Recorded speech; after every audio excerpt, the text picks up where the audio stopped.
नमस्कार, मैं हूं वीरेंद्र कुमार झा और आप इस समय देख रहे हैं खबर तक का छात्र खंड। छात्र दर्शकों, आज खबर तक के छात्र खंड के अंतर्गत आज लिंग शब्द का परिचय प्राप्त करेंगे। आप अपने परिवेश में चारों तरफ देखते हैं तो पाते हैं कि एक ही जीव स्पष्ट रूप से दो जातियों में विभक्त दिखाई पड़ती है। कुछ पुरुष जाति के होते हैं, कुछ स्त्री जाति की होती है। उदाहरण के तौर पर आप अपने परिवेश में कुछ लड़कों को देखते होंगे, कुछ लड़कियों को देखते होंगे। आपने हाथी देखा होगा, आपने हथनी देखी होगी। इसी प्रकार से आपने गाय देखा होगा, आपने बैल देखा होगा। यानी स्पष्ट रूप से ये दो वर्गों में विभाजित होते हैं, दो जातियों में विभाजित होते हैं, एक पुरुष जाति और दूसरी स्त्री जाति। और इन जातियों को जिस शब्दों के द्वारा जाना जाता है वह शब्द ही लिंग कहलाता है। ऐसे में अगर आपसे व्याकरण के दृष्टिकोण से लिंग की परिभाषा देने के लिए कहा जाए तो आप कहेंगे कि वह शब्द जो किसी व्यक्ति वस्तु की पुरुष या स्त्री जाति होने का बोध कराता है वह लिंग कहलाता है। जैसा कि ऊपर आपको बताया गया कि यह दो जाति होती है, एक पुरुष जाति और दूसरी स्त्री जाति, और इसी पुरुष और स्त्री जाति के आधार पर उसका लिंग तय होता है। तो जाहिर है कि लिंग दो प्रकार के होंगे। एक के अंतर्गत वे शब्द आएंगे जो पुल्लिंग होंगे और दूसरे के अंतर्गत वे शब्द आएंगे जो स्त्रीलिंग होंगे, यानी स्त्रियों के होने का बोध कराएंगे। इसी को अगर व्याकरण की भाषा में आपको कहने के लिए कहा जाए तो आप स्पष्ट तौर पर कहेंगे कि व्याकरण के अंतर्गत लिंग के दो भेद होते हैं। पहला पुल्लिंग। पुल्लिंग वह शब्द होता है जिससे किसी शब्द के, किसी व्यक्ति के, किसी वस्तु के पुरुष जाति होने का बोध होता है। और स्त्रीलिंग वह शब्द होता है जो किसी व्यक्ति वस्तु के स्त्री जाति का होने का बोध कराता है। पुरुष पुल्लिंग के उदाहरण के तौर पर आप लड़का का उदाहरण दे सकते हैं, हाथी का उदाहरण दे सकते हैं, घोड़े का उदाहरण दे सकते हैं। तो वहीं स्त्रीलिंग के उदाहरण के तौर पर आप लड़कियों का उदाहरण दे सकते हैं, हथनी का उदाहरण दे सकते हैं, घोड़ी का उदाहरण दे सकते हैं। ये दोनों उदाहरणों से आपको स्पष्ट हो गया। स्पष्टता के लिए ही मैंने उन्हीं शब्दों का पुल्लिंग और स्त्रीलिंग बताया जो आपके परिवेश में आसानी से देखे जाते हैं और पहचाने जाते हैं। जीवों का लिंग निर्धारण आसान होता है। उसे देखकर पहचाना जा सकता है कि यह पुरुष जाति का है या स्त्री जाति का। कुछ विशेष उसके चारित्रिक गुण होते हैं जो इस बात का आसानी से निर्धारण कर देता है। जैसे हाथी और हथनी को देखने पर सहज यह अंतर पता चल जाता है कि हाथी के बड़े बड़े दो दांत होते हैं, हथनी के नहीं होते। इसी प्रकार से कई और लक्षण हैं जो स्त्री और पुरुष जीवों का आसानी से यह निर्धारण करने में सहायक होते हैं कि यह पुरुष जाति का है या स्त्री जाति का। लेकिन निर्जीव पदार्थों में यह काम थोड़ा कठिन हो जाता है और इसके लिए व्याकरण में कुछ नियम बनाए गए। उस नियमों के आधार पर हम यह जानते हैं कि ये सब पुल्लिंग होंगे या ये सब स्त्रीलिंग होंगे। पुल्लिंग को पहचानने के लिए व्याकरण में कई नियम बताए गए हैं। उसमें से कुछ नियमों के बारे में मैं आपको इस समय बता रहा हूँ। जैसे दिन और महीनों के नाम पुल्लिंग होते हैं, यानी रविवार, सोमवार, मंगलवार, जनवरी, फरवरी, मार्च, ये पुल्लिंग। इसी प्रकार से ग्रहों, तारों, उपग्रहों के नाम पुल्लिंग होते हैं। जैसे सूर्य, ध्रुव तारा, मंगल, बुध, चंद्रमा, बृहस्पति आदि। लेकिन इसमें पृथ्वी स्त्रीलिंग होती है, यानी यह अपवाद स्वरूप है।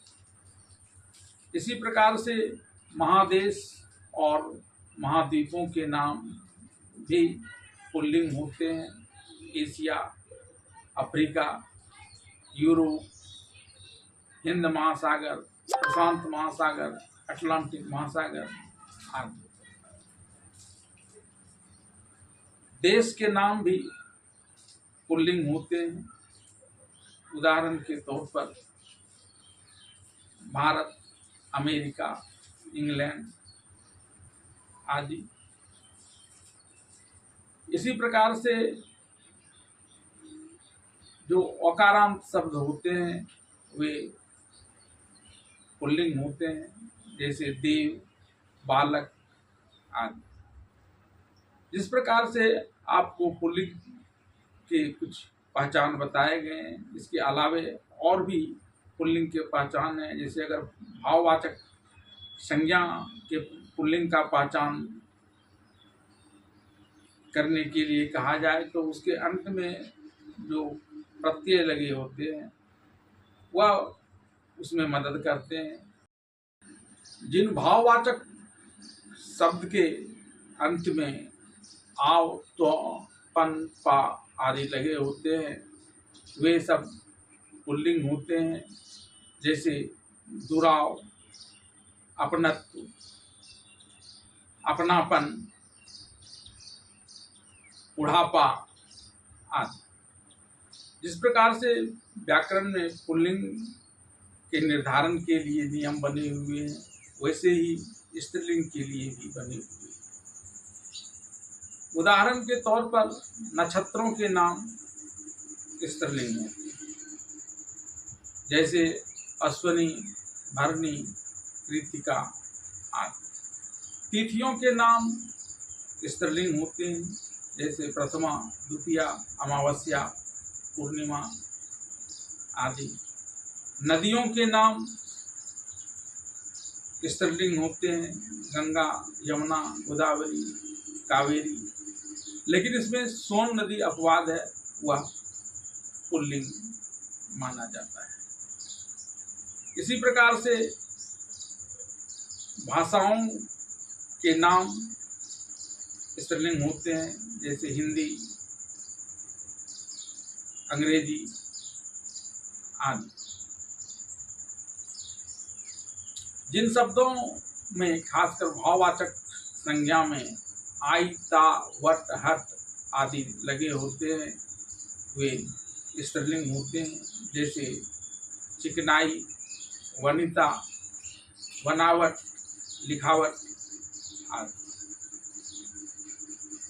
इस प्रकार से व्याकरण में पुल्लिंग और स्त्रीलिंग के पहचानने के लिए कुछ नियम बनाए जाते हैं, जिसमें कुछ का उल्लेख मैंने अभी आपके समक्ष किया। व्याकरण में पुल्लिंग शब्दों से स्त्रीलिंग शब्द बनाने के बारे में भी जानकारी दी गई है। पुल्लिंग शब्दों में कुछ परिवर्तन कर उसका स्त्रीलिंग आसानी से बनाया जाता है। उदाहरण के तौर पर ई की मात्रा जोड़कर। जैसे बूढ़ा से बूढ़ी, देव से देवी, लड़का से लड़की आदि। इसी प्रकार से इन की मात्रा जोड़कर भी पुल्लिंग से स्त्रीलिंग बनाए जाते हैं, जैसे तेली से तेलिन, माली से मालिन। आइन शब्द जोड़कर भी पुल्लिंग से स्त्रीलिंग बनाए जाते हैं, जैसे हलवाई से हलवाइन, पंडित से पंडिताइन।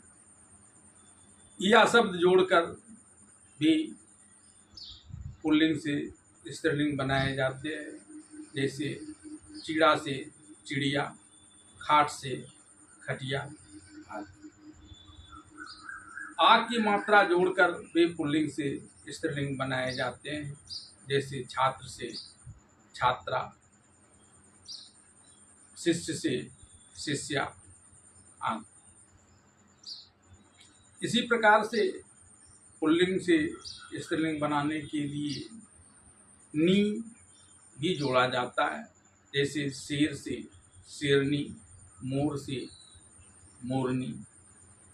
ईका जोड़कर भी पुल्लिंग शब्दों को स्त्रीलिंग में परिवर्तित किया जा सकता है, जैसे गायक से गायिका, धावक से धायिका। इसी प्रकार से कई ऐसे नियम शब्द हैं जिसे जोड़कर पुल्लिंग से स्त्रीलिंग बनाया जाता है। कुछ शब्द पुल्लिंग और स्त्रीलिंग में बिल्कुल अलग अलग होते हैं, जैसे माता पिता, लड़का लड़की, सास ससुर आदि। इन्हें कुछ जोड़कर या कुछ हटाकर पुल्लिंग से स्त्रीलिंग या स्त्रीलिंग से पुल्लिंग नहीं बनाया जा सकता है। ये अपने मूल रूप में ही रहते हैं। कुछ शब्द जो अक्सर या तो स्त्रीलिंग के रूप में रहते हैं या पुल्लिंग के रूप में रहते हैं, लेकिन जब खास तौर पर उनकी जाति पुरुष या स्त्री बताने की जरूरत होती है, तब वो ऐसे शब्दों में नर या मादा जोड़ देते हैं, जैसे कोयल या आमतौर पर स्त्रीलिंग शब्द है, और इसी के पुरुष जाति का बोध कराने के लिए नर कोयल जोड़ देते हैं, नर शब्द उसमें पहले लगा देते हैं। और भालू जो एक पुल्लिंग शब्द है, उसका स्त्रीलिंग बनाने के लिए यानी बताने के लिए स्पष्ट रूप से आमतौर पर भालू पुल्लिंग में ही प्रयुक्त होता है, लेकिन जब खासकर उसकी स्त्री जाति की तरफ ध्यान आकृष्ट करना होता है, तब वहाँ मादा भालू शब्द का प्रयोग किया जाता है। कुछ शब्द स्त्रीलिंग और पुल्लिंग में रूप नहीं बदलते, हमेशा एक ही जैसे रहते हैं। ये प्रायः पदधारी पद शब्द होते हैं, जैसे प्रधानमंत्री, राष्ट्रपति आदि। इसके प्रयोग के द्वारा ही यह अंतर पहचाना जाता है कि वह पदधारी पुरुष जाति का है या स्त्री जाति का है। जैसे अगर पुरुष प्रधानमंत्री रहे तो उसके लिए जो वाक्य तैयार होगा वह होगा प्रधानमंत्री जाते हैं, और वो अगर महिला होंगी तो उसके लिए जो वाक्य प्रयुक्त होगा वह कि प्रधानमंत्री जाती है।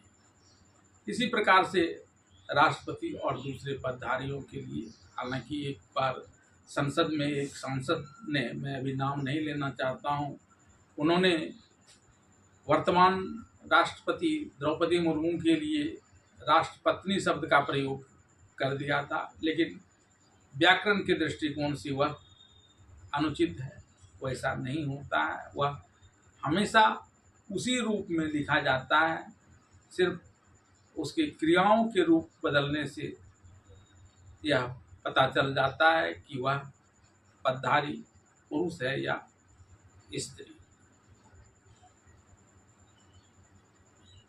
तो आज आपने लिंग का अध्ययन किया। अगले दिन मैं फिर छात्रखंड के अंतर्गत हिंदी व्याकरण से ही अगला पाठ लेकर आपके समक्ष उपस्थित होऊंगा। धन्यवाद।